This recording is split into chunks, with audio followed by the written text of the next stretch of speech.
यहाँ नगला मंडल में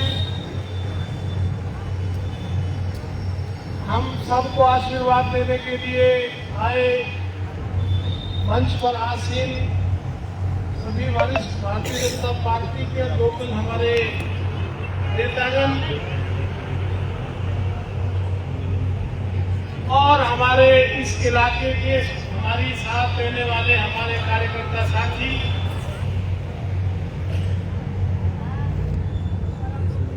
मेरी बहनें, हमारी पार्टी की मंडल अध्यक्ष सोनिया अरोड़ा जी और पत्रकार बंधुओं, ये सब लोगों को आप पूछ लो, सब लोग इसी कॉलोनी के रहने वाले वासी, कोई भी कार्यकर्ता बंधु, कोई भी साथी बाहर से दूसरी कॉलोनी से, ये सब आशीर्वाद देने के लिए आए हैं, ये सब हिम्मत बनाने के लिए आए हैं, साथ देने के लिए आए हैं। मैं बताना चाहता हूं, पिछले आज 6वां दिन था, हर घर दस्तक एक कार्यक्रम हम लोगों ने शुरू किया है। पूरी विधानसभा में हर दरवाजे को हम खटखटाएंगे, हर दरवाजे पर मैं दस्तक दे रहा हूं और उसमें लगभग डबुआ मंडल हमारा कल पूरा हो जाएगा। उसके बाद नगला मंडल में जाएंगे।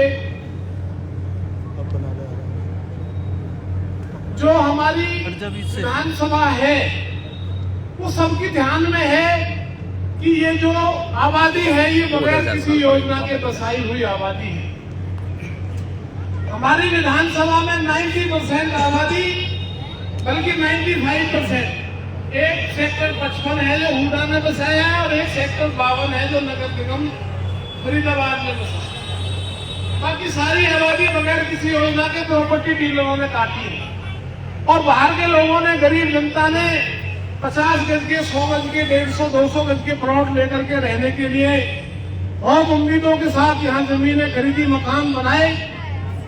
लेकिन हम लोगों का दुर्भाग्य देखो, 1966 में हरियाणा बना और हरियाणा के 48 साल बनने के बाद 2014 में जब हमारी भारतीय जनता पार्टी की सरकार आई, उसके बाद में इस घनी आबादी को, जो आबादी बसाने के पैरामीटर होते हैं, उनको फुलफिल करने के लिए ईमानदारी से पार्टी ने बगैर किसी भेदभाव के 2014 से पहले जातिवाद के नाम पर सरकारें चला करती थी।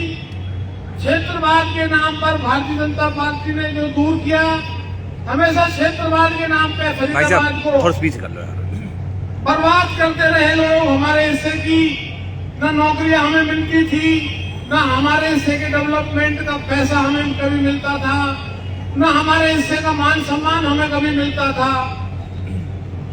और परिवारवाद के नाम पर भी जो जितने भी ये दुनिया भर की दूषित बीमारियां जिनको बोलते हैं, परिवारवाद, क्षेत्रवाद, जातिवाद, भाई भतीजावाद, इन वादों के नाम पे सरकारें चलती रही और फरीदाबाद की तरफ किसी ने अपनी जिम्मेदारी का एहसास नहीं था। 2014 के बाद जब भारतीय जनता पार्टी की सरकार आई तो ईमानदारी से मुख्यमंत्री मनोहर लाल जी ने और हमारे केंद्रीय मंत्री कृष्ण पाल गुर्जर जी ने ईमानदारी से सारी विधानसभाओं में बराबर का पैसा दिया। इंफ्रास्ट्रक्चर में बराबर का योगदान के लिए 451 करोड़ रुपया एनआईटी को अभी तक अलॉट हुआ है। कोई भी आदमी 10 रुपए का स्टैम्प पेपर नगर निगम में फरीदाबाद में लगा करके जानकारी हासिल कर सकता है। यह ईमानदारी है। लेकिन जो जनप्रतिनिधि चुने हम लोगों ने, वो हमारे दुर्भाग्य ने हमारा साथ नहीं छोड़ा। 2014 में इन्हें लोग एमएलए बना, बराबर का पैसा दिया मुख्यमंत्री ने, लेकिन उसे अपनी भूख मिटानी थी। जब कोई परिवार में बच्चा पैदा होता तो उसका नाम सबसे पहले उसके दादा, मामा, चाचा, माँ रखते हैं। कोई इसका नाम है, भाई जो भी नाम रखते हैं, किसी का नाम कोई भी हो सकता है, पिंटू हो सकता है, तो मोहल्ले वाले बोलते हैं कि भाई ये पिंटू है। गांव वाले फिर पता चलता है, गांव वाले नाम लेते हैं फिर देश और दुनिया उसे उस नाम से जानती है। तो परिवार वाले किसी को बुरा बताते हैं तो बाहर वाले भी उसको बुरा बताते हैं। मैं गलत तो नहीं कह रहा हूं, समझदारो। मुख्यमंत्री अभय सिंह चौटाला, ओम प्रकाश चौटाला का लड़का फौज में आया और खुलेआम मीडिया के सामने बयान लेकर गया कि चंद पैसे में बिक गया ये हमारा एमएलए। एनआईडी को बिकाऊ नहीं चाहिए, एनआईडी को टिकाऊ लोग चाहिए, ईमानदार लोगों की जरूरत है। हमारा दुर्भाग्य ने हमारा साथ नहीं छोड़ा। 2019 में फिर हमने पंडित परिवार प्राइवेट लिमिटेड कंपनी को दोबारा एमएलए बनने का मौका दिया। अभी मेरे से पहले किसी भाई ने बताया था लगातार 40 साल से ये लोग नगर निगम में राज कर रहे हैं। सीनियर मेयर, डिप्टी मेयर, पता नहीं कौन कौन से पद थे, फिर मंत्री भी बने, फिर दोबारा एमएलए भी बने और अभी कह रहे हैं मुझे और 5 साल दो।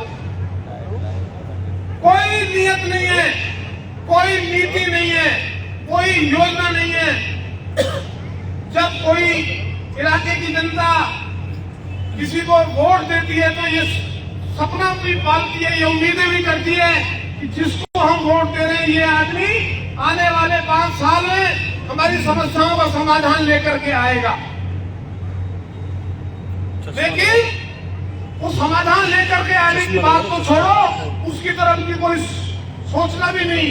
केवल एमएलए ने वो खबरों में कैसे रहना है, स्टंट कैसे करने हैं, कभी कपड़े उतार देगा, धोती पहन लेगा, कभी वो सफेद कपड़ा पहन लेगा, कभी वो रामायण शुरू कर देगा, रात को रोजाना मांस मछली तो चलता ही है, कोई दिक्कत नहीं है। वो फरीदाबाद में जो जुआ खिलाते हैं उनका वो सबका बॉस है, पिछले 20 साल से बुक है उसके पास। वो अपनी छवि जो बदमाश की जो उसका जीवन रहा उसको धो नहीं पा रहा, कलंक को मिटाने की, उसको बदलने के लिए लगा रहता बस। कोई आदमी बताए 6 दिन में मैंने कौवा कॉलोनी की गलियों में बेसिक इंफ्रास्ट्रक्चर की दुर्दशा, इतनी बुरी हालत है, पानी नहीं आ रहा। और ये बहुत बड़ा माफिया, मैं आप लोगों को बताना चाहता हूं, यहां पानी बेचने का जो काम कर रहे हैं ये लोग नगर निगम में टेंडर ले लेते हैं पानी का और उसकी बिल वहां से बनवाते हैं और टैंकर में ले लेते हैं कोई फ्री सेवा। और दूसरा वो 1000 रुपए का पानी का टैंकर आता है, उसको 50 पैसे लीटर बेचते हैं। 1000 का टैंकर आता है, 10,000 का बिकता है।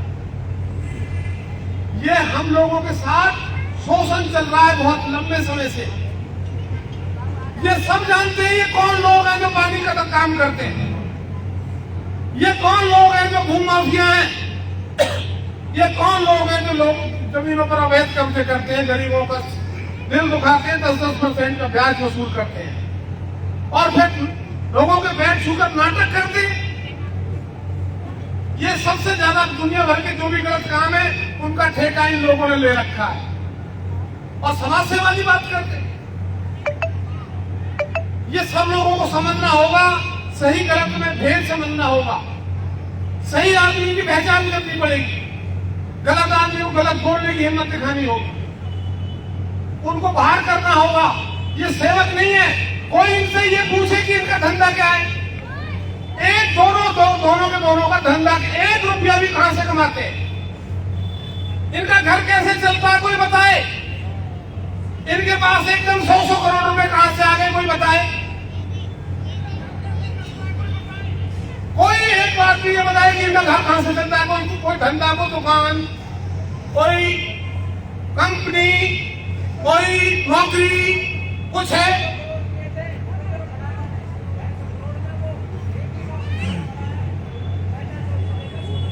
और केवल योजना फाइल बनती है। अभी वो 60 फुट की बात चल रही थी, ये पूरी की पूरी आबादी 60 फुट की पानी की निकासी न होने की वजह से परेशान है। 5 फुट जो 60 फुट जो सड़क है वो पूरा का पूरा दोनों तरफ का झील था और उसमें पानी की निकासी बहुत सी ट्रेन तक होती थी, सबको पता है इस बात का। वो सड़क आज खोद के देखो, जब से बननी शुरू हुई 10 फुट उठ चुकी, 10 फुट। और लोगों के, गरीब लोगों के घर तो एक बार बनते, आप घरों में जाकर के देखो, आपको घबराहट हो जाएगी। लोगों के घर ये दोबारा उठा के नहीं बनवाए, 10 फुट नीचे घर है। ये लोग लगातार हम लोगों का शोषण करते रहे। 10 फुट उसको उठाने की जरूरत क्या थी? अभी वो दोबारा फिर मैंने वो रुकवाया, फिर बनवा दिए पूरे लोग। पानी की निकासी का तो साधन बनाया नहीं। पानी बेचने में जो भी टैंकर से पानी बेचता है, जो टेंडर लेता है नगर निगम का, उसमें आधा हिस्सा रहता है।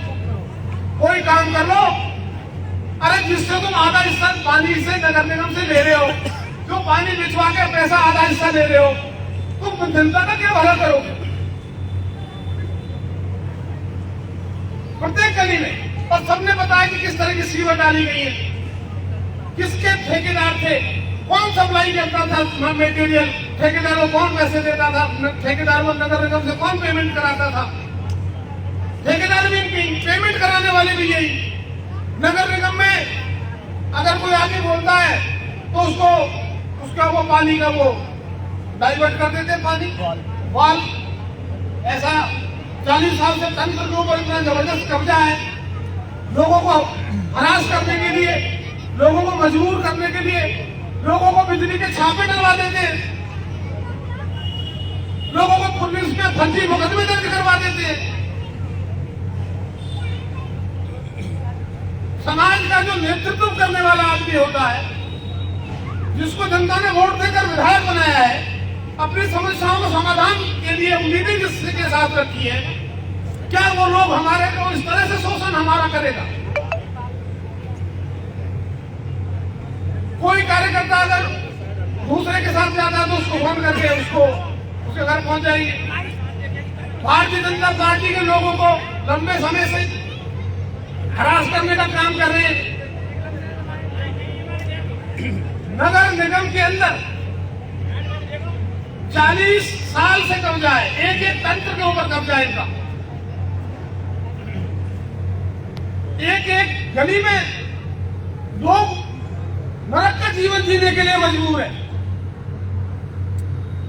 आप चलो देख करके आपको गलियों का कितना बुरा हाल है। ये अटल चौक से पीछे जाना गलियों में, कोई आदमी अगर गली में चक्कर लगा कर हिम्मत करते तो निकलने की। ये तो दिल्ली के पास है, 20 किलोमीटर दूर हम दिल्ली से। हम बोलते हैं अपने गांव में जाके दूर कि हम दिल्ली में रहते हैं। भगवान करे कोई रिश्तेदारी भी ना आए हमारे यहाँ। हमें हमारा मान सम्मान चाहिए।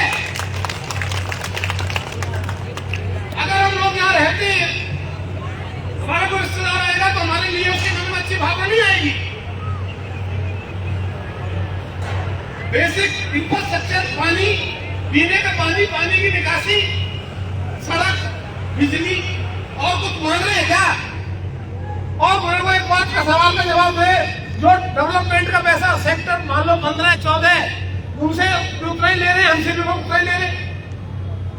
उनसे 4 गुना लो ना, सारा पैसा वहां लगा दो, उनसे 4 गुना लो।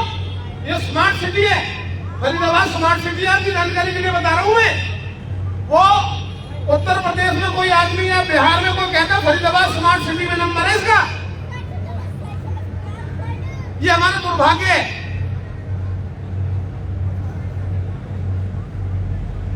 तो और मैं एक बात बहुत जिम्मेदारी के साथ कहना चाहता हूं। बहुत लोगों ने तरह तरह की बातें कही होगी। भारतीय जनता पार्टी के लोग ये क्षेत्रवाद, जातिवाद, परिवारवाद सबसे ऊपर उठ करके पूरे हरियाणा के अंदर ये सरकार जब से आई, राष्ट्रवाद को लेकर के चलने वाले लोगों की सरकार है।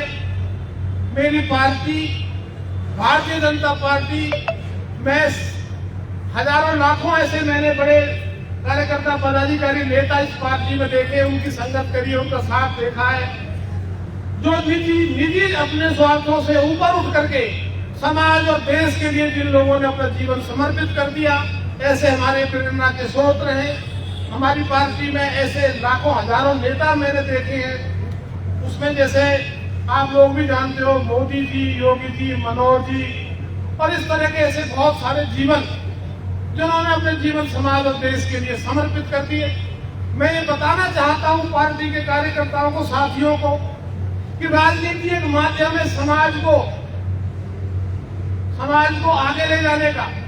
राजनीति एक माध्यम है आज सेवा का। आज अगर हमारी सड़कें, आज अगर हमारे घर में पानी, आज कोई निकासी, आज कोई नौकरी, आज कोई भी काम हम करना चाहते हैं तो उसका माध्यम केवल राजनीति हो सकती है। राजनीति से एक ताकत है जो आपको ताकत देती है। राजनीति आपके हमारी उदासीनता